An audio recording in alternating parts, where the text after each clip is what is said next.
If you want to make your own podcast but feel intimidated by the tech barriers, then you might need Alitu. Alitu is a web app that lets you create and publish great sounding podcast episodes. It takes care of the complicated stuff, leaving you free to concentrate on what you do best, talking about your passion. Alitu, the podcast maker app, find it at alitu.com. That's ALITU.com.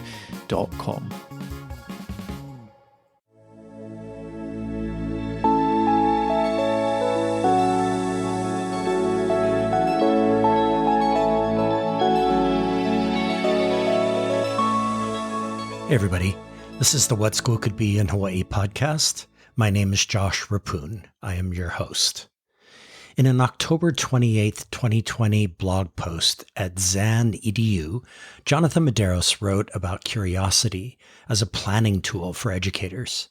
Here in this Teacher Voice Special number 2, he does an out loud reading of his post. Jonathon has been teaching and learning about language arts and rhetoric for 15 years with students on Kauai and is currently teaching 12th grade language arts and serving as an upper academy lead at his alma mater, Kauai High. He frequently writes about education policy and is the former director of the Kauai Teacher Fellowship. Jonathon enjoys building things, surfing, and spending time with his wife and daughters. He believes in teaching his students that if you change all of your mistakes and regrets, you'd erase yourself. Jonathon is currently working on a few projects, including a collection of essays, a full-length collection of poems from his family's daily writing practice during the global pandemic shutdown, and a journal about his days in the ocean. Follow Jonathon on Twitter at Jon Medeiros or visit his page at jonathonmedeiros.com. And now, here's Jonathon reading his blog post. I'd seen the picture before by then, dozens of times. Charlie Patton holding his guitar on his lap, staring into the camera. My wife sometimes tells me that I see connections between things that do not actually exist. And she may be right. But I use these supposed connections to wonder about how one thing might have come from or away from the other. When I see a leaf that reminds me of another plant, I concoct a series of evolutionary steps that somehow could have led from the sugar maples in New England to the unnameable shrub on my hike in the Pacific. When I hear open chords and melodies in a church in Coimbra, I discern the slack key guitars of Uncle Nathan or Ledward, thousands of miles and years apart. Some of these connections do not actually exist outside my mind, and some do, but the curious work of thinking about how one thing might be connected to another is always fruitful. It helps me hone my critical mindedness, and I believe finding or even just imagining connections fosters empathy, a trait that we can practice, build, and become better at. If we spent more time imagining how we or any desperate beings are the same as each other, we can build our empathetic impulses and we can forge stronger communities. And don't we need to find this kind of empathy right now? This is what I want my students to practice in my classes, not standards, curiosity. And so I looked up through the heavy air of the Mississippi Delta. I'm standing inside Dockery Farms and I'm listening to someone talk about the musical history of the place. And I'm looking at that picture of Charlie Patton. The picture I'd seen so many times before, and suddenly I see a man playing the kikakila, the Hawaiian steel guitar, and I'm not listening anymore. I'm following the threads of how strings made it to Hawaii and were bent to the voices and rhythms already there. How those new sounds somehow made their way back across the Pacific as a kingdom fell, and how those strains and strings found fertile ground here in the Delta. From this flash, I followed my curiosity to one of the most interesting months of, I was going to say teaching, as is my habit when writing, but is also a word I usually trip over in my heart. People ask, what do you teach? What titles do you teach? What books do you teach? I usually answer that I don't teach. I learn. I learn how to be a curious person with high school students. So I followed a simple wondering about the connection between Charlie Patton and Joseph Kekuku to a shared learning experience that is still growing. My starting point for research here was a basic web search. Simple keywords, blues, music, Hawaiian guitar. Led me to the basics, Joseph Kekuku for one, but I also turned up some amazing resources, such as this article in the Wilson Quarterly, or this one from Smithsonian Magazine, and the related podcast episode, Aloha Y'all, from Side Door. These pieces led me to reach out to an expert musicologist, Jon Troutman, who literally wrote the book on the history of the Hawaiian steel guitar.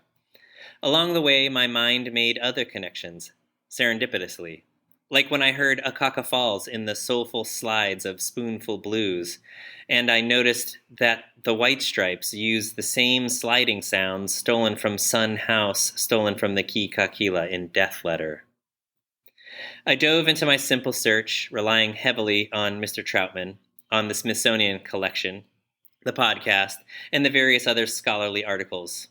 Joseph Kekuku and Charlie Patton were contemporaries, I learned, remarkably dying just 2 years apart. Mr. Kekuku was born almost 20 years before Mr. Patton, and so spent many more years playing music.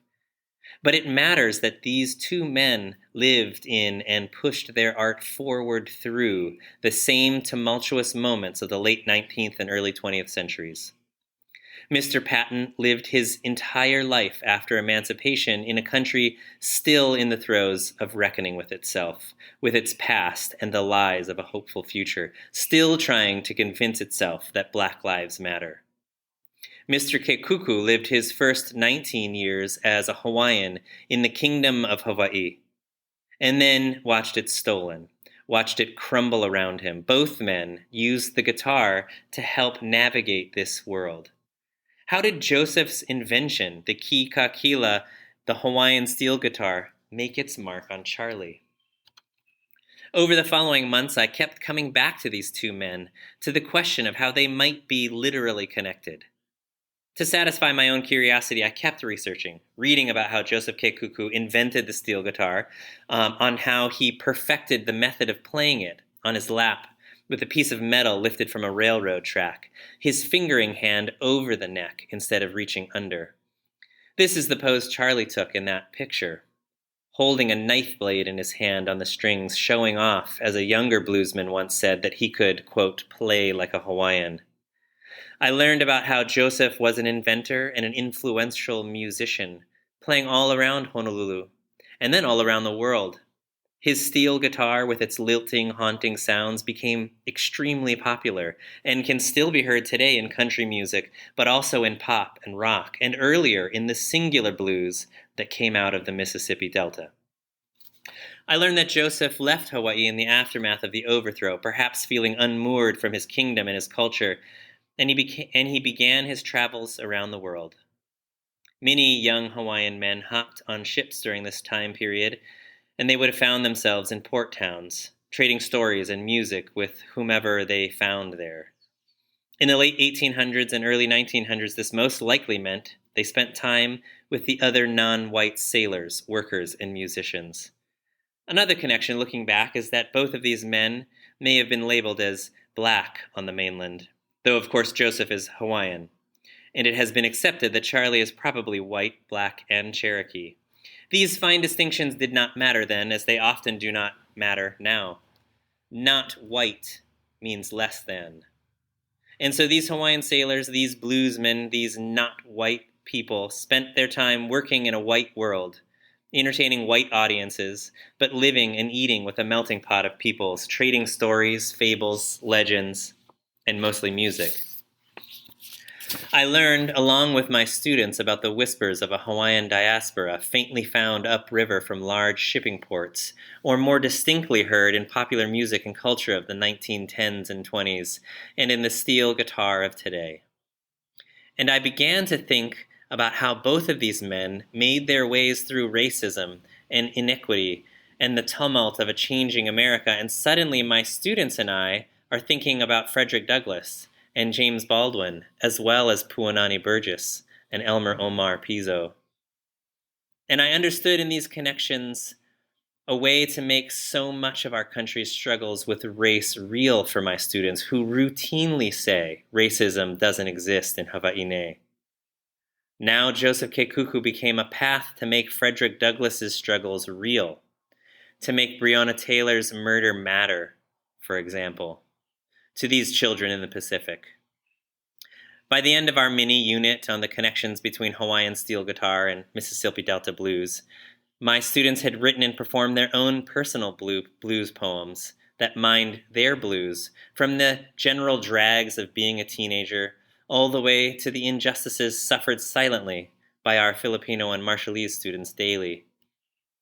They became focused on and angry about how Hawaiian guitar players went uncredited and therefore unpaid for decades of work on popular American records, and suddenly systemic racism was visible to them. In the end, they learned about how and why our stories matter.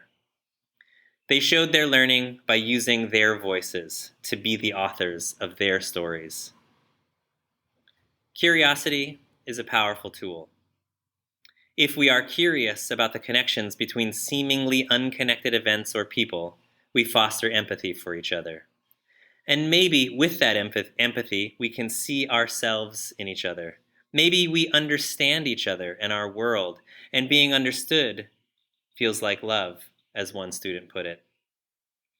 What I want students to take away from my class are lessons that often can't be surmised from traditional curriculum. History is filled with invisible connections, invisible stories that reflect their own lives and cultures.